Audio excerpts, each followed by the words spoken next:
Good morning, students. Today, our next topic will be from unit number 4 of the book Semiconductor Devices. Next हमारा जो topic है वो है applications of operational amplifier. There are various number of applications of op-amps like inverting amplifier, non-inverting amplifier, integrator and differentiator circuits and many more. तो हम पहले start करते हैं application of op amp as an inverting amplifier. Okay, now in the inverting mode of op amp, both feedback as well as input signal is applied at the inverting terminal. जैसा हम जानते हैं op amp के अंदर we are having two terminals, inverting and non inverting. ठीक है. तो इस मोड के अंदर हम क्या करेंगे, जो हमारा इनपुट सिग्नल होगा यानी कि हम जो एसी सिग्नल प्रोवाइड करेंगे वो प्रोवाइड करेंगे इन्वर्टिंग टर्मिनल के ऊपर, यानी कि नेगेटिव टर्मिनल के ऊपर. Like in this op amp we are having this is our inverting terminal and this is our positive terminal. तो हमने क्या किया है, हमारा जो इनपुट है वो हमने नेगेटिव टर्मिनल के ऊपर प्रोवाइड किया है. ठीक है. आगे in the point number 2 in the below circuit diagram are I stand करता है किसके लिए, for the input register. R F stand करता है फॉर द फीडबैक रजिस्टर. ठीक है. The non inverting terminal is grounded. और जो हमारे पास यहाँ पर देखिए नॉन इन्वर्टिंग टर्मिनल है प्लस वाला, उसको हमने किया ग्राउंडेड, यानी कि यहाँ पर जो वोल्टेज की वैल्यू कितनी है वो है 0 है. ठीक है. Point number 3 for an ideal op amp हम जानते हैं गेन कितना होता है, the value of gain is equal to infinity. ठीक है. वोल्टेज गेन क्या होता है, इन्फिनिटी होता है हमारे पास. So V D should be 0. V D should be 0. ये कहाँ से आया. अब अगर ए वी हमारे पास इन्फिनिटी है, हम जानते हैं A V is equal to होता है वी आउटपुट बाय में V input is equal to infinity. अगर ये इन्फिनिटी मेरे पास कब होगा हमारे पास, जब ये वैल्यू क्या होगी 0 होगी.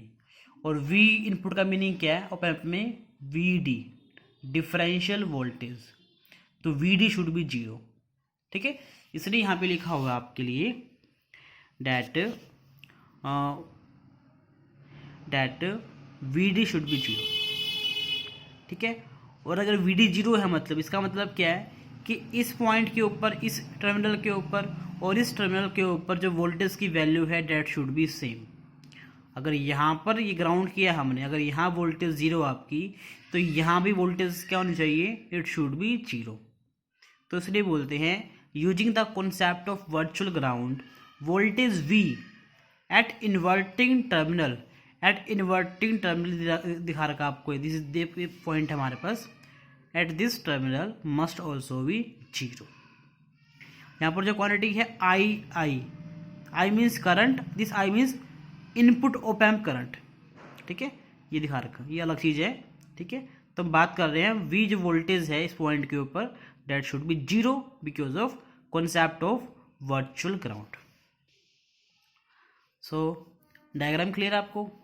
आर आई आपका इनपुट रजिस्टर है, आर एफ आपका फीडबैक रजिस्टर है, वी नोट आउटपुट वोल्टेज है, ए वी गेन है, पॉजिटिव नॉन इन्वर्टिंग और नेगेटिव इन्वर्टिंग टर्मिनल है, वी आई इनपुट सिग्नल है हमारे पास जो एसी है.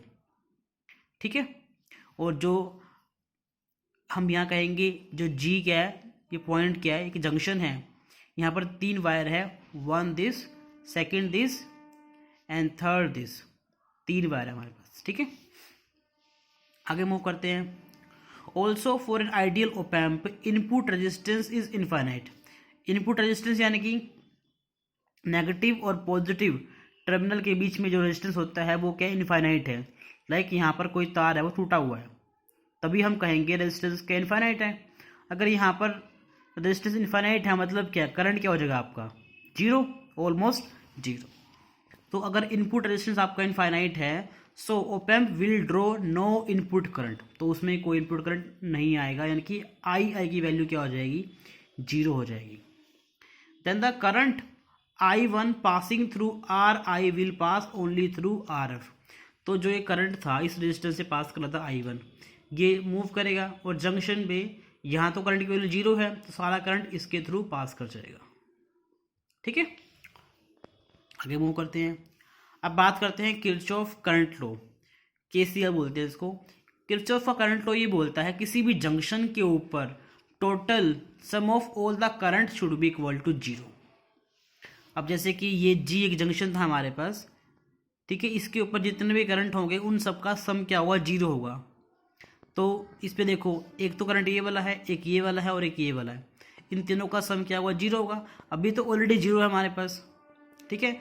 सो I1 प्लस I2 क्या होगा, 0 होगा हमारे पास, ठीक है।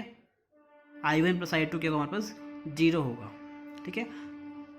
कि I1 करंट मतलब इसका मतलब कहने का ये हुआ, जितना करंट आ रहा है उतना ही करंट जा रहा है, मतलब जंक्शन के ऊपर टोटल करंट क्या है, 0 है हमारे पास, जितना आया उतना ही हमने आगे भेज दिया, यहाँ पर कोई करंट नहीं रहा हमारे पास, ठीक है।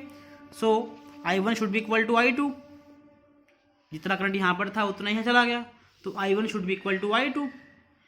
I1 कितना होता है हमारे पास, करंट होता है using Ohm's law potential difference bye में रेजिस्टेंस। तो I1 क्या हमारे पास, करंट है इस रेजिस्टेंस के 2 एंड्स के अक्रॉस, तो एक तो एंड ये वाला, एक एंड ये वाला, तो VI minus V potential difference आ गया बटे में रेजिस्टेंस RI, ठीक है। ये आपका आ गया I1। ऐसे निकालेंगे I2 इसके अक्रॉस, एक तो ये एंड मान लिया, एक एंड मान लिया, क्या बन जाएगा, V माइनस का ये कितना है आपका V nought, V minus V nought बटे में RF, तो V minus V nought by में RF, तो I1 इक्वल टू I2 है, तो क्या हो जाएगा, करंट आपस में इक्वल हो गए, क्लियर है। But due to virtual ground concept, वो क्या कहता है, वो ये कहता है कि जो वैल्यू है V की कितनी है हमारे पास, जो वोल्टेज यहाँ पर होगी, अब यहाँ 0 है क्योंकि ग्राउंडेड है, तो यहाँ भी क्या हो जाएगी आपकी 0 हो जाएगी, तो यानी कि V क्या आपका 0 है, तो पुट करेंगे यहाँ पर V की वैल्यू 0, पुट कीजिए एज V 0 है हमारे पास, तो VI बाय में RI इक्वल टू आ जाएगा माइनस V नोट बाय में RF, तो हमें निकालना है गेन, तो V हम करेंगे क्रॉस मल्टीप्लाई, तो V नोट बाय VI क्या आ जाएगा, इज इक्वल टू आ जाएगा minus of RF by RI, और ये क्या होता है आपका वोल्टेज गेन, वोल्टेज गेन क्या आ गया आपका माइनस RF बटे में RI, ठीक है। यहाँ पर जो नेगेटिव साइन है वो इंडिकेट करता है phase difference of 180 degree between input and output signal, input और आउटपुट सिग्नल के बीच में 180 डिग्री का फेज डिफरेंस ये इंडिकेट करता है। यानी कि अगर RF की वैल्यू 100 किलो ओम है और RI आपका 10 किलो ओम है, तो आपका वोल्टेज गेन क्या आ जाएगा, माइनस ऑफ 100 बाय में 10, यानी कि 10, यानी कि जो आउटपुट वोल्टेज है वो 10 गुना ज़्यादा है किससे, इनपुट वोल्टेज से, ठीक है। ये आपका था इन्वर्टिंग एम्पलीफायर। अब इसी का उल्टा है नॉन इन्वर्टिंग एम्पलीफायर। इसमें डिफरेंस क्या होता है, नॉन इन्वर्टिंग मोड के अंदर हम जो इनपुट सिग्नल तो अप्लाई करेंगे नॉन इन्वर्टिंग टर्मिनल के ऊपर, और जो फीडबैक है वो आपकी इन्वर्टिंग टर्मिनल के ऊपर ही रहेगी हमारे पास। जैसे कि ये हमारे पास डायग्राम है, यहाँ पर जो हमने सिग्नल अप्लाई किए VI वो अप्लाई किया आपके इसमें नॉन इन्वर्टिंग टर्मिनल के ऊपर, on the non inverting terminal, और जो हमने फीडबैक अप्लाई किया है वो फिर से इन्वर्टिंग वाले के ऊपर ही हमने फीडबैक अप्लाई किया है। आगे देखो, अगेन वोल्टेज गेन इन्फिनिटी है तो डिफरेंशियल वोल्टेज VD क्या हो जाएगी 0, अगर VD 0 है तो V1 is equal to V2 बराबर होंगे। अब यहाँ पर अगर वोल्टेज VI है तो यहाँ पर भी क्या होना चाहिए, सेम होना चाहिए, क्यों, क्योंकि भाई VD तो 0 आपका, तो अगर यहाँ VI है तो यहाँ पे क्या होगी आपकी वोल्टेज VI ही होगी, तो उसने लिखा हुआ है V1 is equal to V2 is equal to VI। V1 तो वोल्टेज है नॉन इन्वर्टिंग मोड के ऊपर, V2 वोल्टेज है इन्वर्टिंग टर्मिनल के ऊपर, सॉरी V1 वोल्टेज है नॉन इन्वर्टिंग टर्मिनल के ऊपर, V2 वोल्टेज है इन्वर्टिंग टर्मिनल के ऊपर, ठीक है। दो both are same and equal to VI, कहाँ से है, from the concept of virtual ground. Okay, उसके बाद also due to infinite input resistance I is equal to zero. फिर से ये तार टूटा हुआ है क्योंकि inverting and non inverting terminal के बीच में जो रेजिस्टेंस की वैल्यू है इनफाइनाइट है, मतलब करंट जीरो है। यानी कि जो आई करंट दिखा रखा है, इनपुट करंट दिखा रखा है, वो क्या आपका जीरो है। ठीक है, फिर से क्या हुआ, जो करंट यहाँ से चला आपका वो यहाँ से पास कर जाएगा। यानी कि जंक्शन जे के ऊपर जो वैल्यू है I1 would be equal to I2। अब I1 इतना हमारे पास यहाँ पर I1 हो जाएगा दिस माइनस दिस, यानी कि जीरो माइनस का VI बटे में RI, तो जीरो माइनस VI बटे में RI। और आपका I2 कितना हो जाएगा, VI माइनस V0 बटे में RF, VI माइनस V0 बटे में RF। ठीक है, वही हमने किया है, किरचॉफ का करंट लॉ अप्लाई किया है, जिसके अकॉर्डिंग जंक्शन जी के ऊपर जो टोटल करंट है हमारे पास डेट शुड बी जीरो। यह करंट है नहीं, तो जितना करंट यहाँ से चला वो यहाँ पास कर जाएगा आपका, तो कुल करंट क्या हुआ जी के ऊपर जीरो ही हुआ, जितना आया था उतना ही उसने आगे भेज दिया। ठीक है, तो ये इसके इक्वल आ गया हमारे पास। क्लियर है, तो सॉल्व करते हैं। देन V0 माइनस VI would be equal to RF by RI into में VI। तो हमें निकालना है V0 इज इक्वल टू क्या हो जाएगा, VI इधर ले गए और कॉमन आ गया, क्या बचेगा 1 प्लस में RF बाय RI। अब हमें निकालना है वोल्टेज गेन क्या होता है R V0 बटे VI, तो बचेगी आपकी ये टर्म। ठीक है, तो ये आपका फॉर्मूला आ गया वोल्टेज गेन के लिए in case of non inverting amplifier. तो हमने स्टडी कर लिया है ऑप एम्प की application as a inverting and non inverting amplifier. अब स्टडी करते हैं हम इसकी application as an integrator and differentiator. इसको हम स्टडी करेंगे बुक से। फर्स्ट हम स्टडी करते हैं integrator. The circuit diagram of op amp as integrator is shown in figure में दिखा रखा है हमने। This circuit produces the output voltage which is the time integral of the input voltage. ये मेन लाइन है इसके अंदर। ये सर्किट क्या करेगा, ये एक ऐसी आउटपुट वोल्टेज प्रोड्यूस करेगा, यानी कि V0 प्रोड्यूस करेगा, जो कि इनपुट वोल्टेज के टाइम इंटीग्रल पे डिपेंड करती है। मतलब V0 है वो VI के इंटीग्रेशन के ऊपर डिपेंड करती है। ठीक है, और इसलिए हमने इसको क्या नाम दिया है, इसको नाम दिया है इंटीग्रेटर का। ठीक है, ओके, और इसमें हमने यूज किया है, देखो ये प्लस साइन है और ये नेगेटिव साइन है, तो हम क्या देख रहे हैं, हमने यहाँ पर इन्वर्टिंग मोड का यूज किया हुआ है, क्योंकि हमने जो इनपुट और फीडबैक दोनों के दोनों कहाँ पर अप्लाई किया है, इन्वर्टिंग टर्मिनल के ऊपर अप्लाई किया है, तो इसको हम बोलते हैं इन्वर्टिंग एम्पलीफायर बोलते हैं। ठीक है, तो यानी कि हम इन्वर्टिंग ऑप एम्प के अंदर इंटीग्रेटर की बात कर रहे हैं। तो इसमें हम बेसिकली क्या करेंगे, हमने फीडबैक रेजिस्टेंस को रिप्लेस कर दिया है फीडबैक कैपेसिटर के द्वारा। फिर से बता रहा हूँ, फीडबैक के लिए हम रजिस्टर की बजाय कैपेसिटर का यूज करेंगे। ठीक है, अब ये काम कैसे करता है देखो, हम जानते हैं फिर से, सिंस ऑप एम्प का जो वोल्टेज गेन क्या होता है, इनफाइनाइट होता है हमारे पास। अगर वोल्टेज गेन इनफाइनाइट है हमारे पास तो क्या होगा, VD आपका हो जाएगा जीरो। अगर VD जीरो है हमारे पास तो inverting and non inverting terminal दोनों के ऊपर वोल्टेज क्या हो जाएगी, सेम हो जाएगी। अब ये तो जीरो है, अगर ये जीरो है तो ये भी क्या हो जाएगा, जीरो। तो इसलिए लिखा हुआ है V is equal to zero from the concept of virtual ground. अब देखो बात करते हैं इनपुट करंट की, जो इसमें से फ्लो कर रहा है इनपुट करंट, ये वाला I क्या हो जाएगा, VI माइनस का जीरो बटे में R। तो I क्या हो जाएगा आपका VI माइनस जीरो बटे में R, यानी कि सिंपली VI बटे में R। ठीक है, और अब क्योंकि इनपुट का ये जो वाला करंट है, ये जो वाली वायर है, इसमें करंट नहीं होगा। क्यों, क्योंकि नेगेटिव और पॉजिटिव के बीच में जो रेजिस्टेंस है वो इनफाइनाइट है। तो यानी कि यहाँ करंट अगर नहीं होगा तो जितना करंट यहाँ से गया तो एज इट इज यहाँ पास कर गया। ठीक है, ओके, आगे देखो। अब बात करते हैं आउटपुट वोल्टेज की। हम जानते हैं जो कि आउटपुट वोल्टेज आपकी वो कहाँ से आई है, वो आई है कैपेसिटर से। ठीक है, और आप अच्छे से जानते हैं प्लस टू क्लास के अंदर voltage across a capacitor, voltage across a capacitor की वैल्यू कितनी होती है, वो होती है चार्ज बटे में कैपेसिटेंस।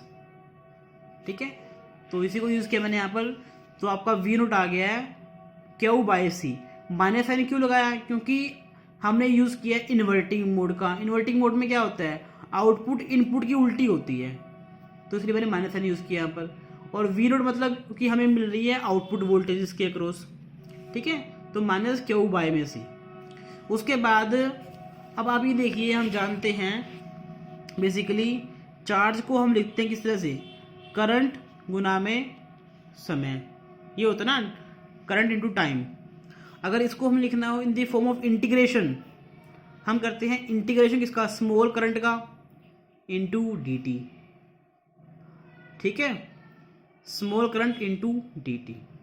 ठीक है, तो इसलिए इसको लिखा मैंने, क्यों लिखा है integration of I D T. तो ये आपका आ गया यूनिट, आपका क्या आ गया -1/c। तो लिखा मैंने बाहर, बच गया क्यू को रिप्लेस कर दिया मैंने इंटीग्रेशन आई डी टी के द्वारा। और लिमिट क्या है, 0 से लेकर कोई भी time t, any time t, क्योंकि हमें टाइम का मालूम नहीं है। ठीक है, तो हमने v निकाल लिया। ठीक है, और i हम निकाल चुके हैं। i कितना आपका, i आपका है vi बटे में r। पुट करो उसकी value, you will get v nought is equal to -1/c integration sign vi बटे में r। vi तो यहाँ पर है, r नीचे लिया है मैं, बाद में आपका है dt। ठीक है, तो अब क्या देख रहे हो आप, हमने आउटपुट वोल्टेज को इनपुट वोल्टेज की इंटीग्रेशन की फॉर्म में लिख लिया है। ठीक है, तो इसलिए हम इसको बोलते हैं इंटीग्रेटर सर्किट। आई होप आपको समझ में आ गया होगा what is a integrator op amp circuit. ठीक है, उसके बाद हम स्टडी करते हैं,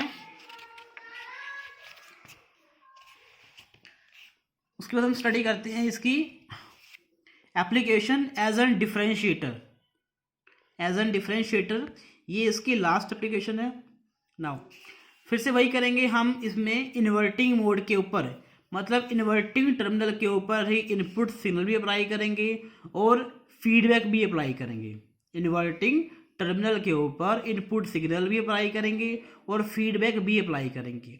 बस वहाँ पर हमने RF को रिप्लेस किया था C के द्वारा, यहाँ पर हम RI को रिप्लेस करेंगे C के द्वारा। RI को रिप्लेस करेंगे C के द्वारा, C यानी कि कैपेसिटर के द्वारा। ठीक है, लिखा हुआ है in an inverting op amp we replace the input resistance by a capacitor. Okay, again फिर से, क्योंकि हम बात कर रहे हैं आइडियल ऑप एम्प के अंदर गेन क्या होता है, इन्फिनिटी होता है। गेन इनपुट कब होगा हमारे पास, जब हमारे पास ये वोल्टेज क्या होगी, डिफरेंशियल वोल्टेज 0 होगी। वो 0 कब होगी हमारे पास, जब non inverting and inverting terminal दोनों के ऊपर वोल्टेज क्या हो, सेम हो। ठीक है, अगर ये ग्राउंडेड है हमारे पास तो ये भी क्या होगा, ग्राउंडेड होगा, यानी कि ये क्या होगा, ये आपको होगा 0 हमारे पास। ठीक है, सो अगर आप क्या देख रहे हैं, जो आपका जो इनपुट वोल्टेज है वो कैपेसिटर के अक्रॉस बन रही है। वहां पर तो आउटपुट वोल्टेज कैपेसिटर के अक्रॉस मिल रही थी, यहाँ पर इनपुट वोल्टेज कैपेसिटर के अक्रॉस बिल्डअप हो रही है। तो हम कहेंगे अगेन VI क्या हो जाएगा आपका क्यू बाय में C। अब हम करते हैं डिफरेंशिएट बोथ साइड। डिफरेंशिएट करने पर dVi/dt यहाँ पर आ गया, C कैपेसिटेंस कॉन्स्टेंट होती है 1/6 बाहर आ गया, dQ बाय में dt। ठीक है, और हम जानते हैं अगेन। ठीक है, अब देखो, अब क्योंकि हम ये जानते हैं डेट क्यू क्या होता है आपका, क्यू होता है I इंटू में T।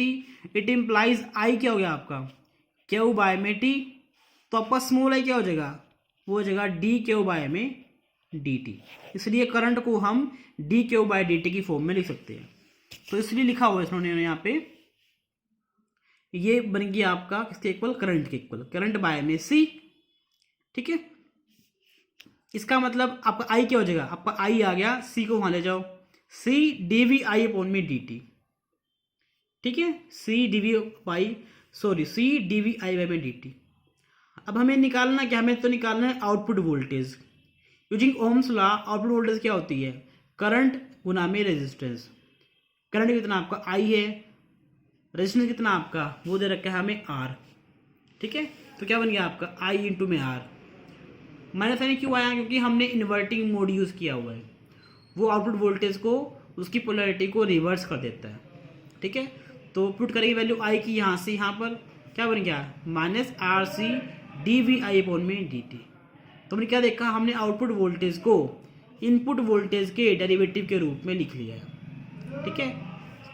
Output voltage is proportional to the time derivative of the input voltage, ठीक है। So this is our differentiator circuit, और ये इनपुट वोल्टेज के डिफरेंशियल की फॉर्म में काम करता है, ठीक है।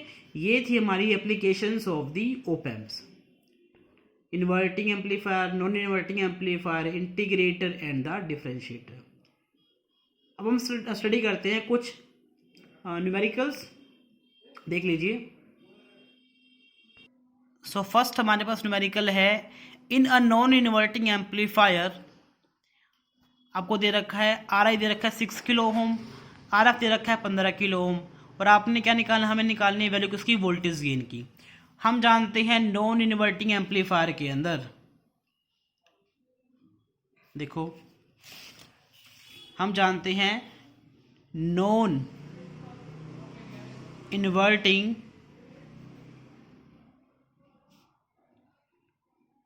एम्पलीफायर के केस में जो आपका वोल्टेज गेन होता है कितना होता है, 1 प्लस में आर एफ बटे में आर आई होता है।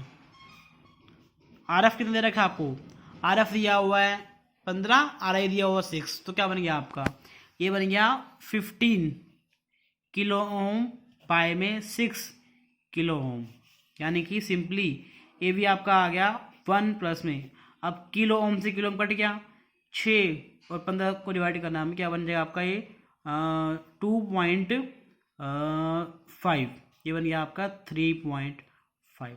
तो ये आपका आंसर करके आ गया 3.5 वोल्टेज गेन आपका आ गया, ठीक है। अगला क्वेश्चन करते हैं, इन एन इन्वर्टिंग एम्पलीफायर सर्किट आपको आर आई दे दिया 3, आर एफ दे दिया 8 किलो ओम, और आपको वी आई दे रखा है 3 वोल्ट। आपने निकालनी है आउटपुट वोल्टेज और इनपुट करंट निकालना आपने, तो बड़ा आसान सा ये भी, ये नंबर 1 आपका हो गया। नंबर 2 हम जानते हैं इन्वर्टिंग एम्पलीफायर के केस में जो वोल्टेज गेन होता है उसको लिखते हैं V output by V input.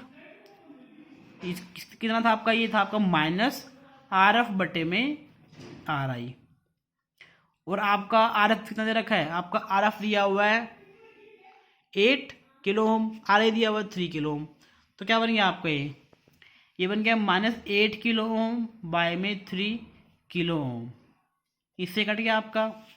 सो अब क्रॉस मल्टीप्लाई करने पर, क्रॉस मल्टीप्लाई करो, इट इम्प्लाइज वी नोट क्या आ गया आपका, माइनस में 8 बाय में 3 इंटू में आपका आ गया वी आई। अब वी आई कितना दे रखा आपको, वी आई दिया हुआ इसके अंदर देखो 3 वोल्ट दिया होगा, तो उसको अप्लाई करते हैं यहाँ पर 3 वोल्ट, 3 कट गया आपका, क्या बच गया माइनस का 8 वोल्ट, ये आपकी आ गई है आउटपुट वोल्टेज, ठीक है। हमने निकाल ली है आउटपुट वोल्टेज, ये आपकी आ गई है 8 वोल्ट। अब निकालना है इनपुट करंट, अब निकालना है इनपुट करंट। हम जानते हैं इनपुट करंट क्या होता है, इनपुट वोल्टेज बटे में इनपुट रेजिस्टेंस। इनपुट वोल्टेज दे रखी है आपको कितनी, वो दे रखी थी 3 वोल्ट, और इनपुट रेजिस्टेंस कितना आपका, वो दे रखा है आपको 3 किलो ओम। क्या बन गया आपका ये, अब 3 किलो ओम का मतलब क्या है, 3 वोल्ट बाय में 3 इंटू 10⁻³ ओम, ये से कट गया आपका। इसको ऊपर ले जाएंगे, क्या बन गया 10⁻³ करंट की यूनिट कितनी होती है, एम्पियर, या फिर 1 मिली एम्पियर, ठीक है। दूसरा क्वेश्चन भी हमारा कंप्लीट हो गया। हम बात करते हैं नेक्स्ट क्वेश्चन की,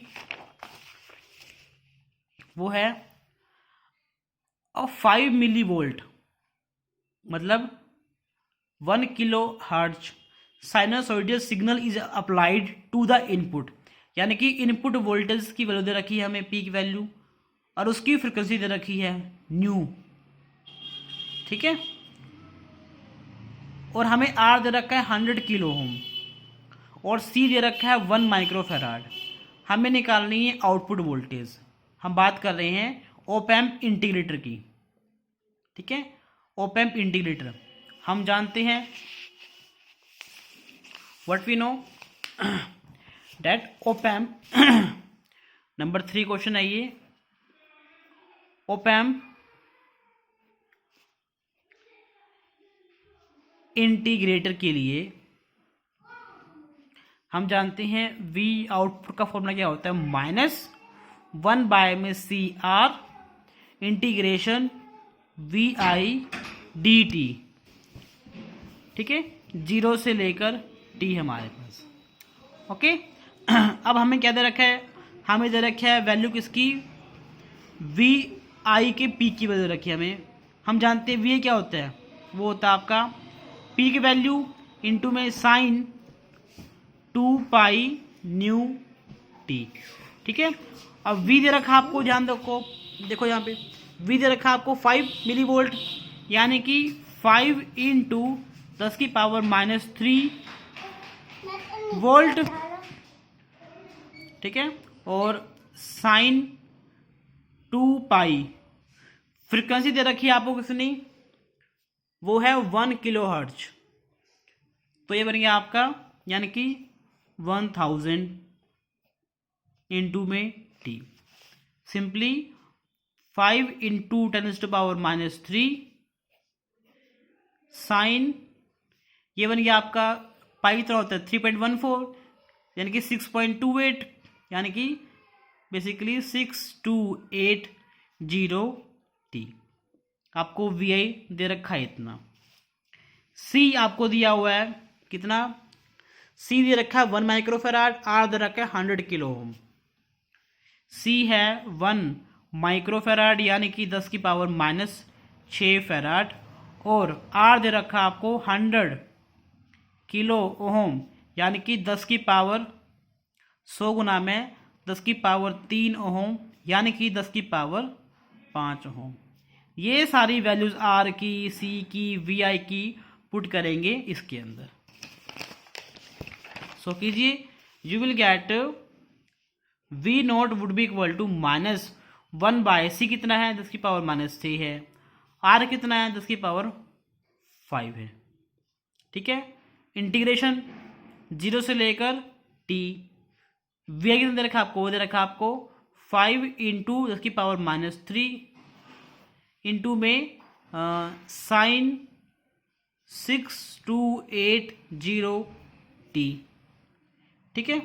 अभी देखो ये टर्म कांस्टेंट है, बाहर आ गई, तो ये बचेगा -5 गुना 10⁻³ बटे में ये बन गया 10⁻1 -6 ये है +5 ये है। अच्छा, अब अंदर है इंटीग्रेशन किसका, साइन का। साइन का इंटीग्रेशन कितना होता है, वो होता है आपका कोस, सॉरी माइनस कोस, और जो एंगल है उसका होगा डेरिवेटिव नीचे, यानी कि 6280। पुट करेंगे लिमिट t और 0, क्या बन गया आपका यहाँ पर V0 इक्वल टू आपका आ गया। अब देखो ये बन गया आपका, ये ऊपर चला गया 5 इंटू 10⁻²। अब यहाँ पर आपका आ गया, इस टर्म को बाहर लिया हूँ मैं, 6280 बाहर आ गया आपका। पुट करेंगे एक बार तो t क्या बन गया, माइनस कोस 6280t। अब माइनस यहाँ भी दे रखा है, माइनस यहाँ पे भी आता होता है, यानी प्लस 0 करेंगे, कोस 0 कितना होता है आपका 1, ठीक है। तो ये आपका आ गया आंसर किसके लिए, इंटीग्रेटर के अंदर आउटपुट वोल्टेज का। इसको सॉल्व कर लेना, ठीक है।